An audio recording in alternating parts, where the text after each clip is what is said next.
Have you ever noticed how some people control a room without speaking a single word? They don't shout. They don't argue. They simply withdraw quietly, deliberately. And suddenly the entire atmosphere shifts. People start wondering. They start chasing. They start feeling. Now, imagine if you did the same.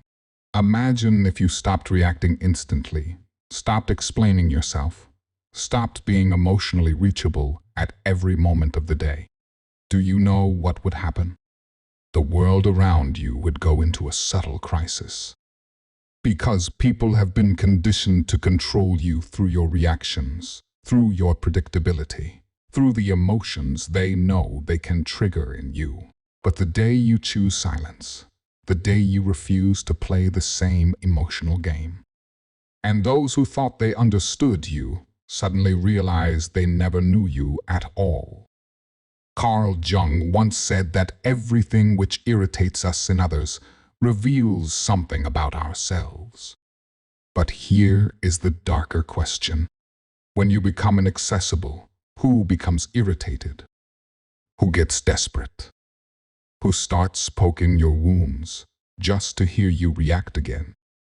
Their reactions reveal more about them than about you. They reveal who was feeding on your availability, who was manipulating you through guilt, who depended on your emotional instant access to maintain their power over you. And you kept giving. You kept saying yes. You kept reacting to preserve peace or to keep people who were never truly with you. Every forced yes drained your energy.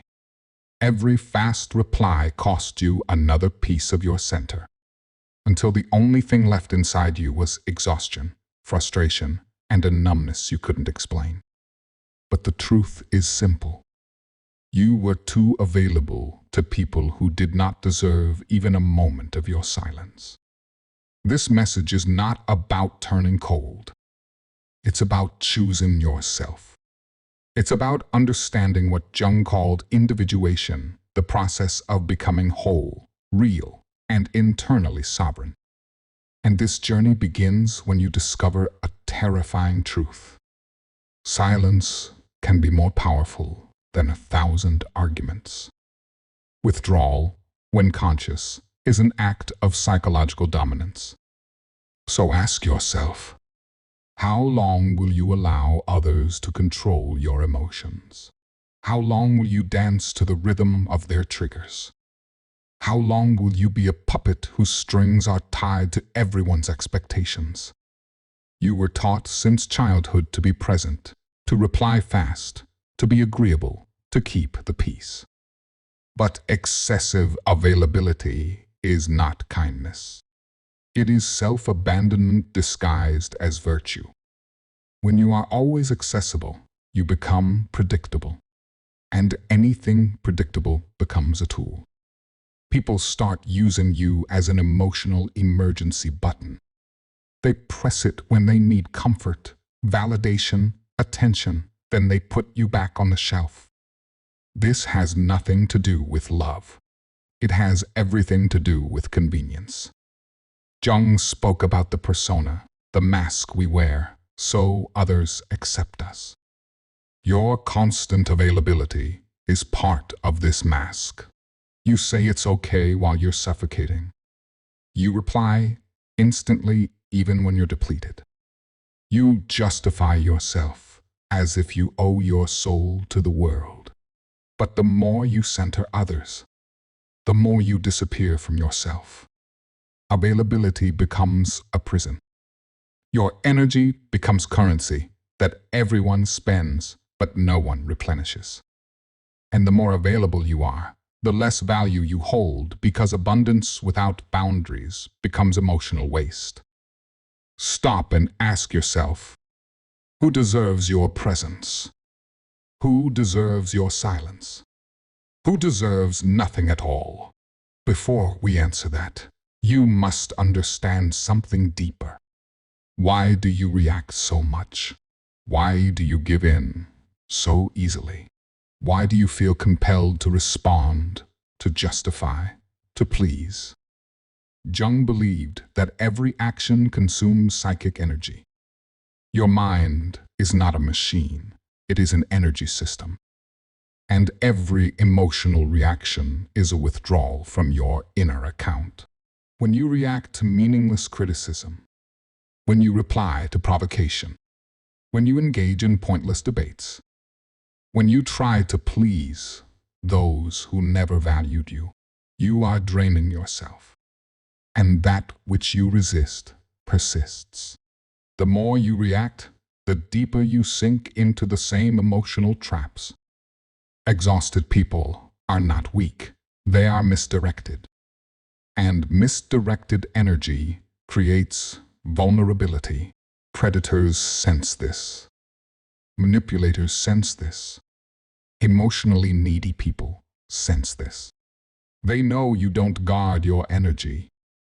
They know you react to every push. They know all they need to do is trigger the wounds you never healed. A healthy psyche, Jung said, learns to hold its energy within, to act selectively. Power is not reacting. It is choosing when, where, and if you will react at all. Every night, you replay conversations that hurt you. Every day you seek closure that will never come. This is energy leakage. You're power-feeding ghosts that should have died long ago. People who drain you are not feeding on your presence. They are feeding on your reactions.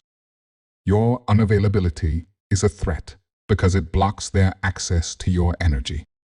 When you withdraw, their illusions collapse. Because here is something darker. Manipulation rarely happens with shouting. It happens through silence, your silence filled with guilt, their silence filled with expectation. People project their unmet needs onto you. They see you not as you are, but as the role you agree to play. The savior, the fixer, the always available emotional shelter. They don't want you. They want your function. And the moment you remove that function, the moment you withdraw the mask they placed on you falls off. They become unsettled because they no longer control the script. For the first time, they are forced to face themselves. And not everyone survives that reflection. Your silence is dangerous because it forces the other person inward. Your disappearance threatens the stories they built around you.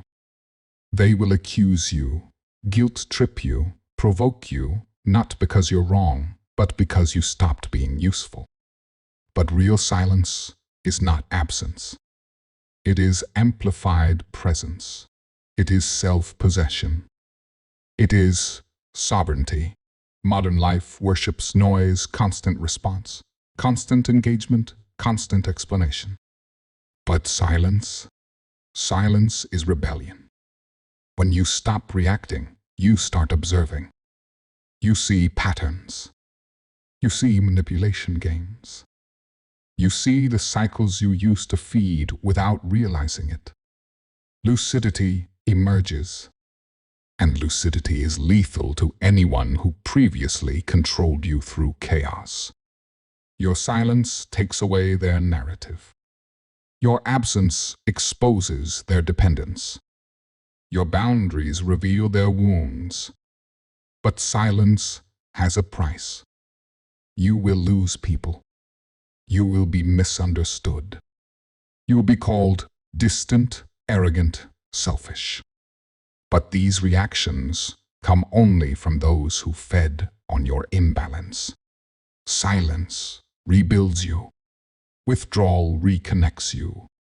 Distance restores your energy. And in that inner quiet, you begin to feel something strange, something powerful. Your own presence. This is the beginning of individuation, the return to your center. You stop being a reactor. You become a creator. You stop being shaped by others. You shape yourself. Some people will leave because they were attached not to you, but to the chaos you provided. Good. Let them go. Because when you stop being available for everything, you become valuable for the right things. This path is not pleasant. It requires paying the price of being misunderstood. It requires walking alone for a while. It requires choosing yourself even when it hurts. But this is the loneliness of the strong, the sacred solitude where the self is reborn. You will lose people, but you will find yourself. You will distance from places, but you will reconnect with your essence. You will become rare and therefore memorable. And once you taste this freedom, you will never return to being emotionally available to anyone who hasn't earned access to your soul. If you're ready, say it with conviction. I choose my peace.